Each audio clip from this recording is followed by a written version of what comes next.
Bienvenue dans notre nouvelle série de vidéos sur la cinématique.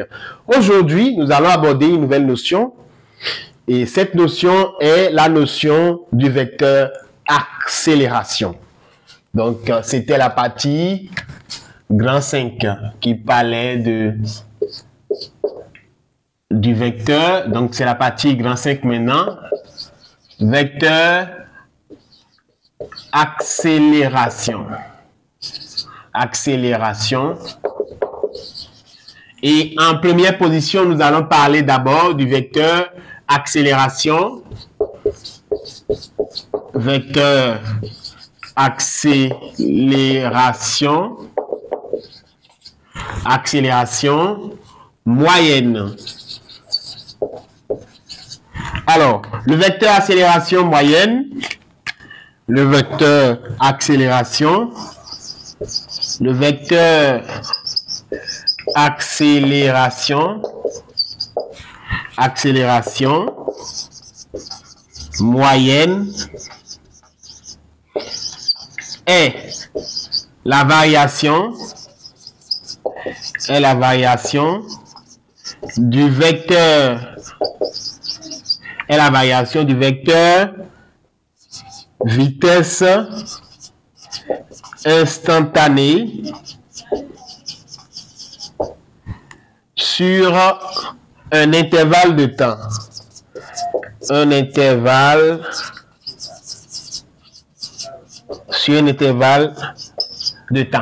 Alors, nous allons maintenant passer à la notation de ce type de vecteur. Eh bien, ici, l'accélération moyenne est notée AM. Donc, il est noté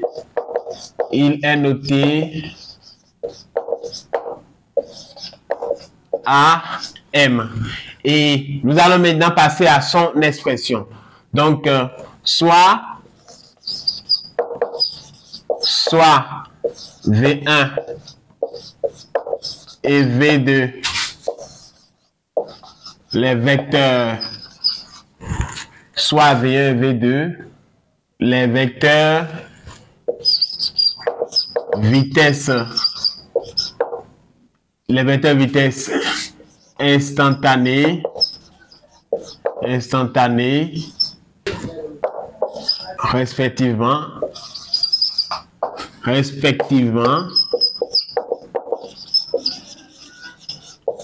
aux instants T1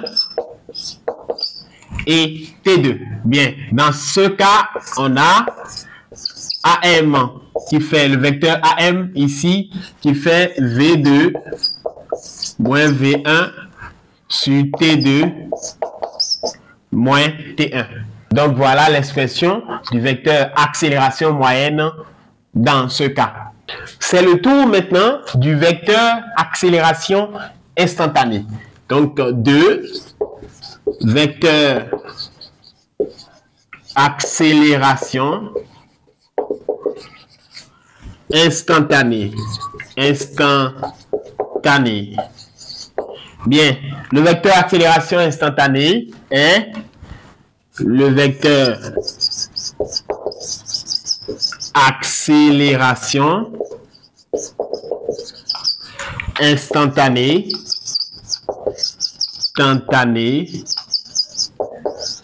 est la dérivée première par rapport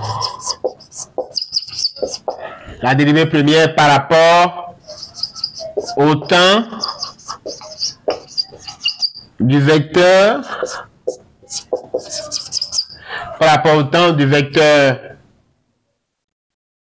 vitesse instantanée. Donc, le vecteur accélération instantanée est la dérivée première par rapport au temps, du vecteur vitesse instantanée. Bien. Donc, ceci étant, on sait que il est noté A. Eh bien, on sait que A, ça fait la dérivée première du vecteur vitesse par rapport au temps. Or, le vecteur vitesse instantanée, ici, ça fait la dérivée du vecteur position par rapport au temps. Alors, le vecteur accélération instantanée, ça fait maintenant la dérivée seconde du vecteur position par rapport au temps. Bien, donc ceci étant, nous allons chercher l'expression, les composantes et la norme de ce vecteur dans le repère cartésien et la base de Frenet. Bien, donc dans le repère O, I, J, K, on a. Donc, dans ce repère, on a ici, la première chose qu'on doit déterminer, c'est expression. Expression de A. Eh bien, ici, A, ici, est égal à AX, I plus AY, J plus AZ, K. Bien. Donc, après l'expression, nous allons voir maintenant les composantes de A dans ce type de repère. Donc, nous passons aux composantes de A dans ce type de repère. Donc, composantes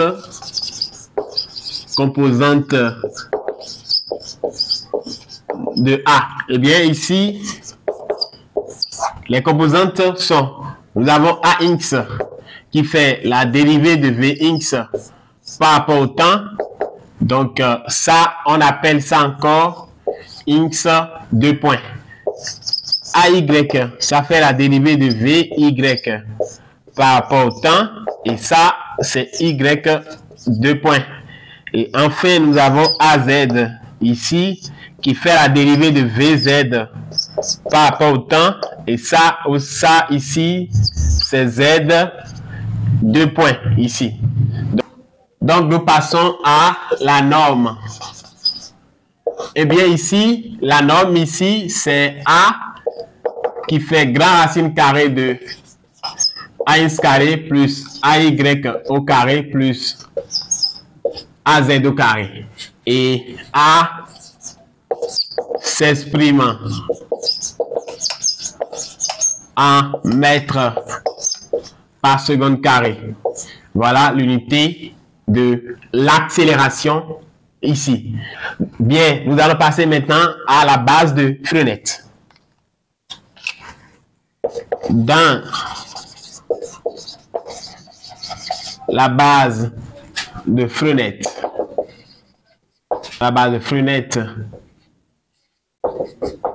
taux N, on a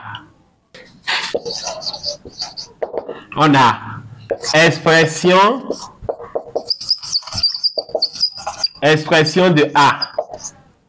Bien, donc dans cette base, A égale à taux, la composante A taux fois le vecteur taux, plus la composante AN fois le vecteur N. Donc, nous allons passer à la signification de chaque composante. Eh bien, A taux est l'accélération tangentielle. Et AN est appelée accélération normale. Donc ici, nous allons représenter un peu la trajectoire. Ici, donc une trajectoire curviligne. Et ici, nous allons mettre ici notre vecteur normal ici, qui est là. Et ici, nous allons mettre notre vecteur taux, qui est là. Donc ici, nous profitons en même temps pour mettre les vecteurs en général. Donc ici, je mets le vecteur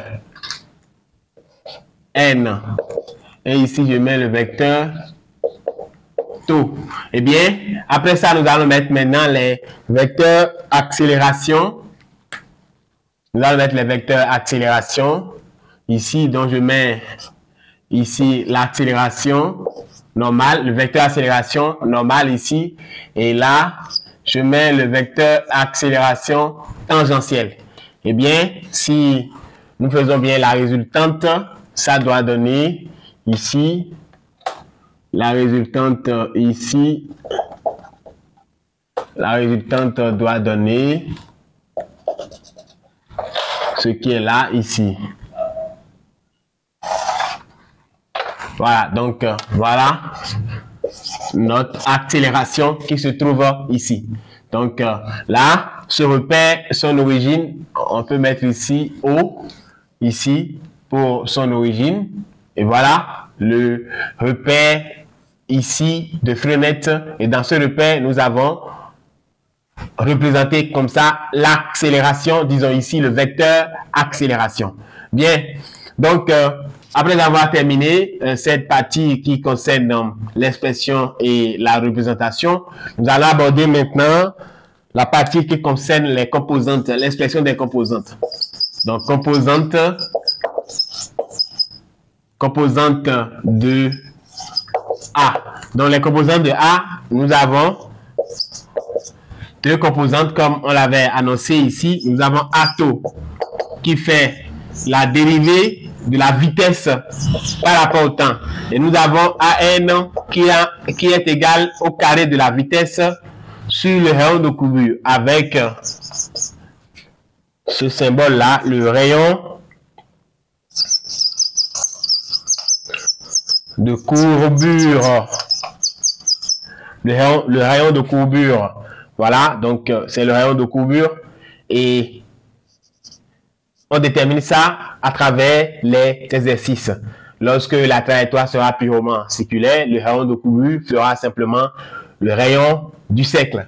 Bien, après les composantes, nous allons passer maintenant à la norme. Donc la norme ici, on aura, on sait que A au carré ici, ça va faire A au carré plus AN au carré. Donc, le A, ça fait, le A ici, ça fait grand racine carré de A au carré plus AN au carré. Et là encore, on sait bien que ces mêmes unités, c'est toujours en mètres par seconde carré. On vient de terminer comme ça le cours sur le vecteur accélération. Nous allons maintenant faire un exercice d'application pour mieux comprendre les notions enseignées. Eh bien, on nous demande ici de déterminer la norme du vecteur accélération instantanée dans le repère cartésien. Donc, nous allons d'abord déterminer les coordonnées du vecteur accélération instantanée dans le repère cartésien avant de calculer la norme. Donc, on commence. Première question, ici, nous allons mettre détermination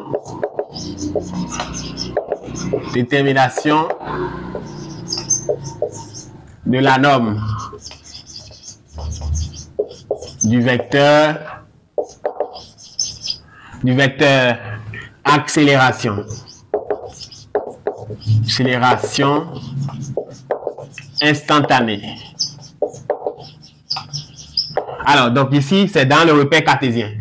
Bien, pour le faire ici, comme je le disais, nous allons déterminer les coordonnées.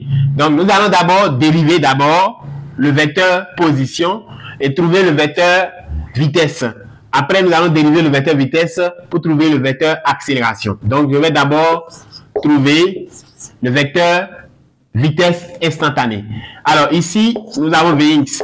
Alors, nous avons 2t ici, dérivé de 2t, ça fait 2. Nous avons ici Vy qui va faire la dérivée de tout ceci.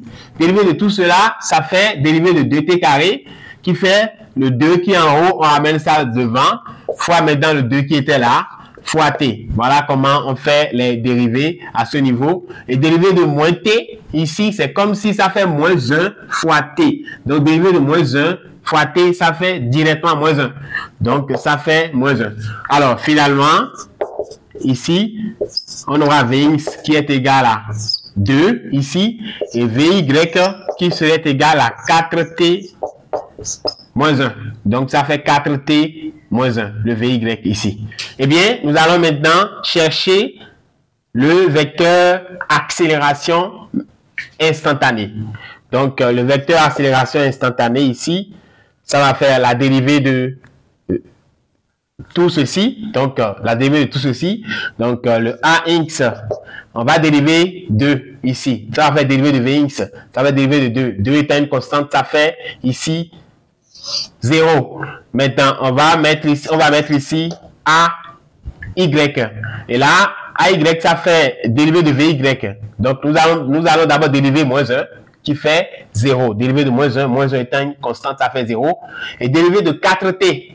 Donc, c'est sous la forme de AT. Donc, dérivé de AT, ça fait A. Donc, dérivé de 4T, ça fait ici 4. Alors, étant donné que le vecteur accélération instantanée a ses coordonnées 0 et AY, AX égale à 0 et AY égale à 4, on sait que la norme, ça fait grand racine carrée de AX au carré plus AY au carré. Ici, il n'y a pas Z parce que nous sommes dans le plan ici. Donc, il y a X et Y. Par conséquent, ici, il n'y a pas Z. Il y a X et Y seul. Donc, il n'y a pas Z ici. Donc, comme il n'y a pas Z là, ça veut dire que nous allons nous arrêter ici. Alors, la norme va faire maintenant grand racine carrée de 0 au carré plus 4 au carré. Donc, ça fait ici grand racine carrée de 16, parce que 0 au carré, ça fait 0. 0 plus 4 au carré, ça fait 4 au carré, qui est encore égal à 16. Racine carrée de 16, ça fait 4. Donc, notre A ici, ça fait 4 mètres par seconde carré. Donc, voilà, ici, la norme du vecteur accélération instantanée dans le repère cartésien. Nous allons maintenant aborder la deuxième question. C'est le tour maintenant de la deuxième question qui dit ici, donc la deuxième question, c'est la détermination ici. La deuxième question, c'est la détermination des composantes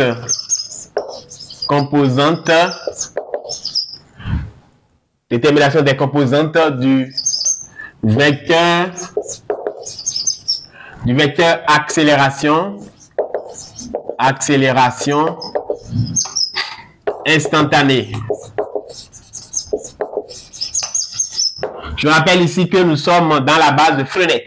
Et comme nous sommes dans la base de Frenet, on nous demande ici indirectement comme ça de déterminer l'accélération tangentielle et l'accélération normale. Bien, donc nous voulons déterminer ici A taux et AN. Voilà, en principe, ce sont les formules qui sont ici. A taux, ça fait dérivée de V par rapport au temps, et AN, ça fait vitesse au carré sur le rayon de courbure. Mais ici, A taux, on peut le déterminer. Et d'ailleurs, c'est ça on va faire directement. Mais AN, on ne peut pas déterminer ça directement ici en utilisant cette formule, puisque on n'a pas le rayon de courbure. Par conséquent, nous allons commencer par A taux d'abord. Bien, donc A taux ici, ça va être dérivé de V par rapport au temps. Alors, le V ici, nous allons d'abord calculer. On n'a pas encore calculé la norme de V. Donc, V ici, ça fait grand racine carré de Vx au carré plus Vy au carré. Donc, ça nous fait ici, donc ça fait 2 au carré plus 4t ici, ça va être plus 4t moins 1, le tout au carré. Alors, si le calcul est bien fait ici, ça fait grand racine carré de 4 plus, nous allons développer ça là, ça va faire 16t au carré, moins 2 fois 4t, donc ça fait moins 8t, plus maintenant 1. Voilà ce que le V donne ici. Nous allons continuer. Alors, comme ici, notre vitesse a donné ça, nous allons arranger un peu. Donc, ça fait ici 16t carré ici, moins 8t ici, plus 5. Voilà notre vitesse ici. Voilà ce que ça donne. Bien, donc, une fois que la vitesse est trouvée, nous allons maintenant démarrer le calcul de l'expression, la détermination de l'expression de Atto. Donc, ça fait dérivée de grand racine carrée de 16t carré moins 8t plus 5 par rapport au temps. Alors, ça, c'est sous la forme de racine carrée de dérivée de racine carrée de u. Donc, ça fait u' sur 2 racine carrée de u. Donc, ça va faire 16t au carré moins 8t plus 5 prime sur 2 racine carrée de 16t au carré moins 8t plus 5. Voilà ici notre Atto. Nous allons continuer maintenant par la détermination de la dérivée. Alors nous allons continuer ici par la détermination de Atto. Donc ici, la dérivée de tout ça, ça fait la dérivée de 16t au carré. Donc dérivée de 16t carré, ça va faire ici 32t. Donc ça fait la dérivée de ça qui fait 32t. Mais dans la dérivée de moins 8t, c'est sous la forme de AT, ça fait ici moins 8. Voilà ce que la dérivée ici doit donner. Et le tout maintenant sur racine carrée de 2 racine carrée de 16t carré moins 8t plus 5. Eh bien, Atto donne maintenant, on va factoriser ici, ça par 2. Donc, ça va être 2 facteurs de 16t moins 4 ici, le tout sur 2 racine carrée de 16t carré moins 8t plus 5. Eh bien, nous allons maintenant revenir sur l'opération là et l'achever.